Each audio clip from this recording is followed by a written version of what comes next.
This beautiful Indian spiced dal is full of protein and fiber, it's fragrant, and it's totally meat-free.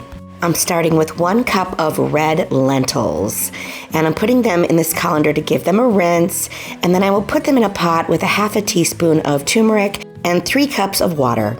Then I will put that on my stove, bring it to a boil, reduce it to a simmer, and let it cook for about 30 minutes until the dal is cooked and really soft. Then I'll just set that aside while I work on my base. And I'll get my spice mixture together: 2 teaspoons of cumin seed, 1.5 teaspoons of mustard seed, 1 teaspoon of coriander seed, which I'm gonna crush in my hands, and 1 teaspoon chili powder, and a 1/4 teaspoon of asafoetida. If you don't have that, you can leave it out.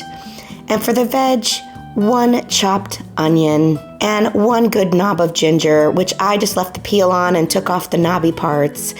And I chopped it pretty finely.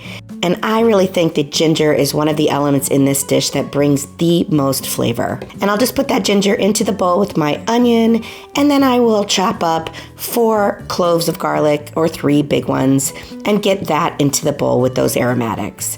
And here I have 2 tomatoes. They were a little past their prime, but that's okay. They can still be used for this dish. And I just roughly chopped them and put them into the bowl. As you know, I like to get everything ready before I go to the stove. Now that everything's ready, I'll start with 2 tablespoons of grapeseed oil, and then I will add that spice mixture to the oil, being careful not to burn it. I want it to go until I can just smell it and the oil changes a bit of color. Then I will add the aromatics, give them a pinch of salt, and cook them down until they're just slightly softened. Then I'll add those tomatoes and continue to cook those with a little bit of salt until they are slightly softened. And by now there's so much flavor in this pot, and I will add my cooked lentils with their cooking liquid and just bring it all together.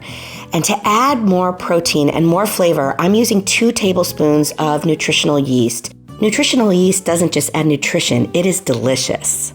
And I had to season it up a little bit more with some salt, and that is it.